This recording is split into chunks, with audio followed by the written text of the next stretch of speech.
오늘 하나님 말씀은 마태복음 27장 27절에서 44절까지의 말씀입니다. 그 중에 41절과 42절을 봉독하겠습니다.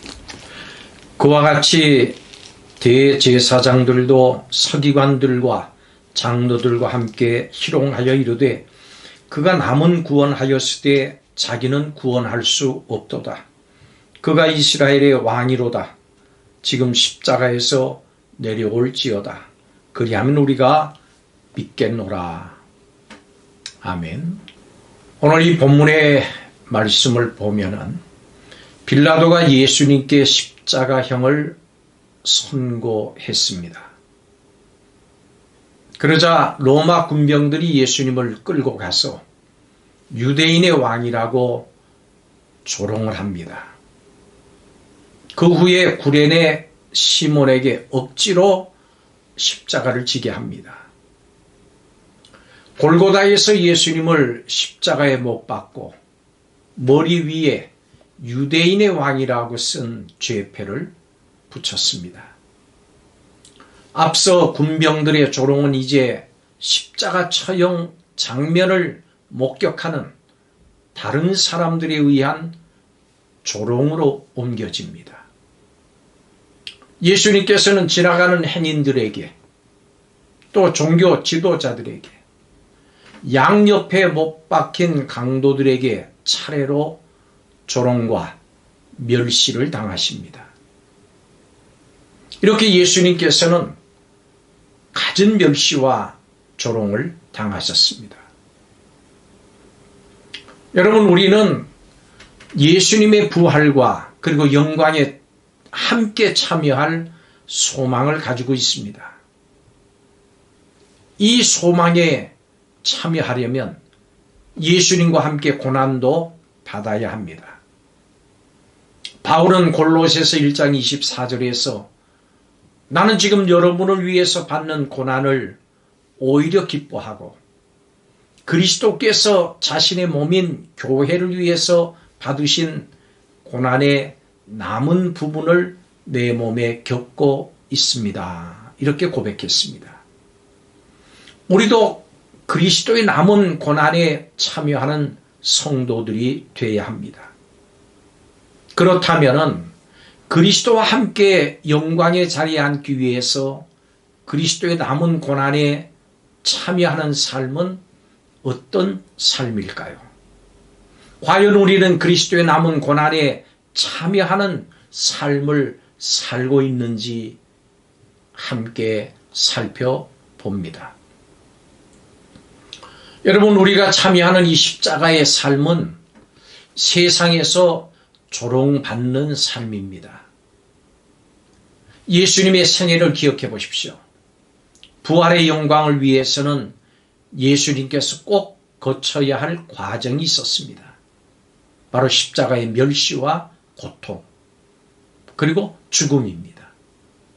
십자가 없이는 부활의 영광도 없습니다. 우리는 예수님을 따른다고 하면서 세상의 부요함과 대접받기만을 구하고 있지는 않은지를 돌아봐야 되겠습니다.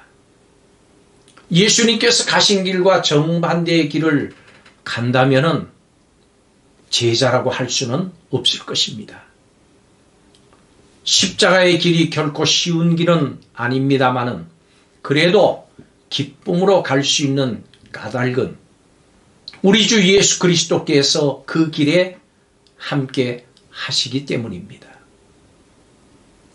믿음을 지키려면 이 세상을 살아갈 때 조롱을 받고 미움 살 일도 있겠지만 믿음 때문에 당하는 고난은 장차 다가올 영광에 비할 수가 없습니다. 믿음의 길을 걸어갈 때 세상 사람들로부터 때로 무시당하고 조롱받는 것을 두려워하고 부끄러워하지 말고 움츠려 들지 마시기를 바랍니다. 그리고 믿음을 잃지 말고 깨어있는 삶을 살아야 합니다. 본문을 묵상을 해보면 인상적인 부분이 있습니다. 예수님께서는 고통을 감해주는 신포도주를 거절하신 바로 그 부분입니다. 일종의 진통제를 거부하신 것이죠. 십자가의 고통을 온전히 당하시고 감내하시기 위해서 예수님께서는 이 포도주를 마시지 않으셨습니다. 의식이 또렷하고 분명한 가운데 십자가에 달리기를 선택하셨습니다. 여러분, 분명히 우리 인생에는 어려움이 있습니다. 믿음의 길을 간다고 해서 인생의 고통이 모두 사라지는 것은 아닙니다. 오히려 세상과 타협하지 않고 믿음을 지키기 위해서 이겨야 할 어려움과 고통이 많습니다. 우리는 예수님을 따르는 모든 과정 속에서 그러므로 근신해야 합니다. 유혹은 우리의 판단과 정신을 흐리게 만듭니다.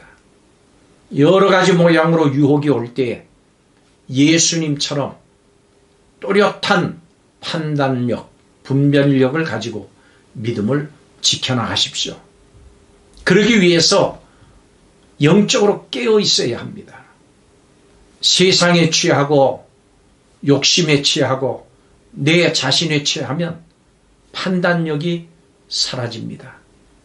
분별력이 약해집니다. 여기가 어딘지, 지금이 어떤 상황인지, 뭘 내가 해야 되는지, 어떻게 살아야 하는지 판단도 분별도 안 됩니다. 남들 하는 것이 좋아 보입니다. 세상이 좋다 하면 그저 나도 좋아 보입니다. 그러다가 기분이 틀어지면 좋은 것도 나쁘다 합니다. 나쁜 것도 좋다고 합니다. 기준도 없고 중심도 없고 판단도 안 되고 분별도 안 됩니다.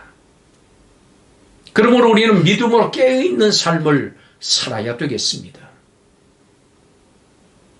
그리고 우리의 삶은 세상이 조롱을 해도 담대해야 되겠습니다.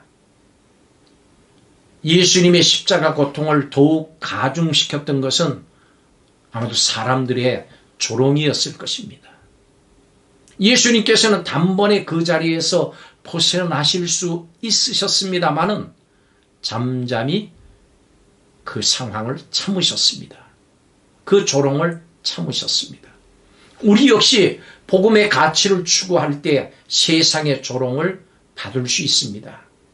그렇지만 많은 사람에게 인정을 받고 싶은 욕심을 뒤로 하고 내 자신을 증명하고 싶은 유혹을 이기면서 예수님께서 가신 길을 한 걸음 한 걸음 따라가는 진정한 제자들이 되어야 되겠습니다. 하나님은 죽음의 고통을 이기신 예수님을 모든 이름 위에 뛰어난 이름으로 높여주시고 영광을 누리게 해주셨습니다. 우리가 세상의 조롱 속에서도 담대히 예수님의 제자로 살아갈 때 하나님은 우리에게 하늘의 상급을 베풀어 주실 것입니다. 우리도 세상이 원하는 대로 살아가고 싶은 유혹에 빠질 때가 있습니다. 그렇지만 언제나 예수님의 십자가를 바라보는 성도들이 됩시다. 우리가 따라야 할 분은 예수님입니다. 우리가 따라가야 할 길은 예수님의 십자가의 길입니다. 이 길이 생명의 길이고 이 길이 부활의 길입니다. 기도하겠습니다. 부활에 참여하려면 그리스도의 영광에 참여하려면 고난도 받아야 한다고는 사실을 분명히 알게 하시고 고난 속에서 깨어있게 하시고 고난 속에서 기도하게 하셔서 판단력과 분별력이 사라지지 않도록 바르게 판단하고 바르게 분별할 수 있도록 우리 모두에게 은혜를 베풀어 주시옵소서. 똑바로 보게 하옵소서. 바로 살게 하옵소서. 바로 십자가의 길, 부활의 길을 걸어가게 하여 주옵소서. 예수님의 이름으로 기도하옵나이다. 아멘.